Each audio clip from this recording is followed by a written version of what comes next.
सुनाऊंगी। किस पर? सारस और एक लोमड़ी। किस पर सुनाऊंगी? सारस और एक लोमड़ी। सही बात। एक सारस और एक लोमड़ी दोनों बहुत अच्छे दोस्त थे। एक दिन लोमड़ी ने सारस को अपने घर पर खीर खाने की दावत दी। खीर खाने की दावत किसने दी? लोमड़ी ने। किसको दी? सारस को। दी किसको? सारस को खीर खाने की दावत दी। अरविंद से बैठ। सारस तैयार होकर खुशी खुशी लोमड़ी के घर पहुंचा। सारस तैयार होकर खुशी खुशी लोमड़ी के घर पहुंचा। लोमड़ी के घर कौन पहुंचा? सारस पहुंचा। लोमड़ी के दावत में खीर खाने के लिए। लोमड़ी ने हंसकर सारस को स्वागत किया और बोली, आओ भैया। लोमड़ी ने थाली में खीर लाकर सारस के सामने रख दी।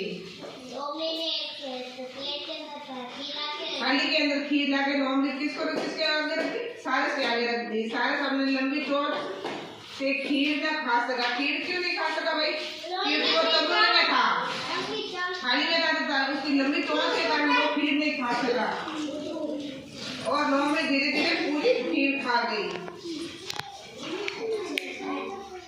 सारस बिना खीर खाए घर लौट गया। क्यों? वो घर क्यों लौट गया बिना खीर खाए? क्यों? खा नहीं पाई क्योंकि उसने थाली में डाली थी खीर। तो सारस की लंबी चोट होने के कारण वो खीर नहीं खा पाया। वह सोचने लगा, लोमड़ी ने उसे कैसे बेवकूफ बनाया, मैं भी उसे मजा चखूंगा। ये बात किसके मन में आई? सारस के मन में आई।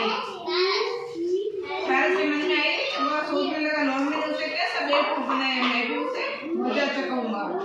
एक दिन सारस ने लोमड़ी को भी दावत दी। लोमड़ी को दावत किसने दी? सारस ने। और सुरई में मछली परोसी, लेकिन लोमड़ी सुरई में मुंह न डाल सकी।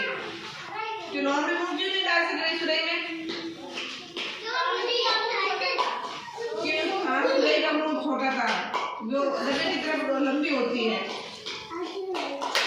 और बिना खीर खाए वह घर लौट गई क्योंकि वह उससे लोमड़ी का मुंह नहीं आया और सारस ने उसकी पूरी खीर मछली खा ली।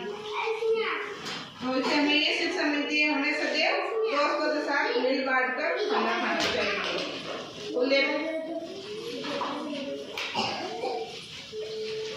एक और सुनो।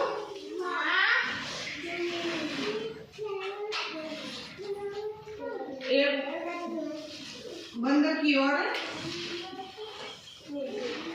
टोपी बेचने वाला है। एक गांव में एक टोपी बेचने वाला रहता था। सुनो, मैं बाद में बीच में से पूछूंगी। एक गांव में एक टोपी बेचने वाला रहता था। वह गांव गांव जाकर टोपी बेचता था। टोपी कौन बेचता था? टोपी बेचने वाला गांव गांव जाकर क्या करता था? टोपी बेचता था। और हमेशा अपने सिर पर एक टोपी पहने रहता था। एक दिन वह टोपी रखकर एक पेड़ के नीचे आराम करने लगा। उस पेड़ पर बहुत सारे बंदर रहते थे।